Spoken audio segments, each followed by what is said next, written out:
देश में जीने के लिए और इस कार्यक्रम को सफल बनाया आप लोगों ने। आप सभी को बहुत बहुत बधाई। आज जिस विषय में हम लोग यहाँ इकट्ठा हुए हैं वो इतना गंभीर विषय है कि आज हमारा जो संविधान है, आज के दिन आरक्षण मिला था, लेकिन कुछ लोग जो सत्ता में बैठे हैं, जो सरकार में बैठे हैं, वो रोज कोई ना कोई ऐसी योजना को लेकर आ रहे हैं जिससे संविधान की ताकत को कमजोर कर सके। कभी सामने से प्रयास होता है, कभी पीछे से प्रयास होता है।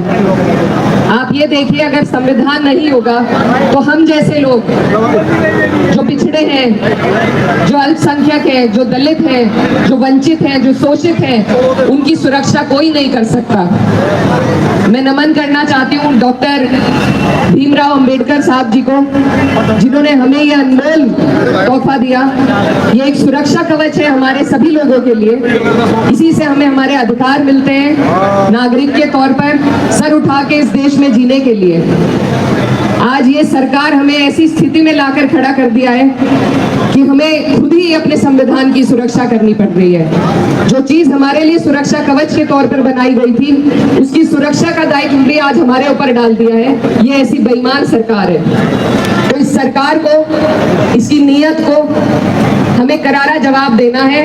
ये आज हम और आप सब मिलकर यहाँ से संकल्प करते हैं, क्योंकि जब तक हम बदलाव नहीं करेंगे, जब तक हम इस सरकार को नहीं बदलेंगे, तब तक ये इसी तरह के नियम लाती रहेगी। आज हमसे हमारा जो बिहार के हमारे भाई हैं, उनसे उनके वोटों का अधिकार छीना जा रहा है। ये SIR नहीं है, ये बैकडोर की NRC है, जिससे ऐसे लोगों को जिनके पास कागज नहीं है, यहाँ पर सभी लोग ग्रामीण क्षेत्र से भी ताल्लुक रखते हैं। कितने लोग हैं जिनके पास अपने घरों के कागज वहां मिलेंगे, या बिजली के बिल मिलेंगे, या पुराने हमारे बाप दादा के टाइम में कहाँ बर्थ सर्टिफिकेट बनते थे।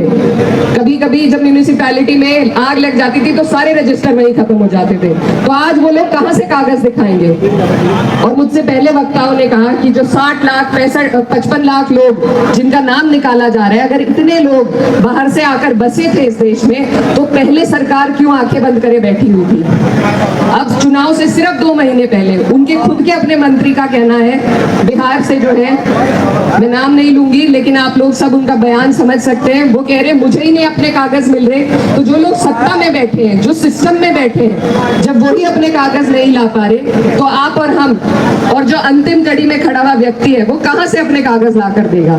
तो ये और कुछ नहीं है, ये सिर्फ और सिर्फ आपको और हमें हमारे वोट के अधिकार से दूर करना चाहते हैं। उत्तर प्रदेश की अगर बात करें तो जो स्कूल के मर्जर का नियम सरकार लाई है, गरीब आज ना अपने बच्चे पढ़ा सकता है, ना अपने बीमार का इलाज करा सकता है, ना बिजली की समस्या इतनी बड़ी है, लेकिन सरकार को किसी की नहीं पड़ी है। तो ये सरकार है, इसको बदलने के लिए आपको और हमें संकल्प लेना होगा।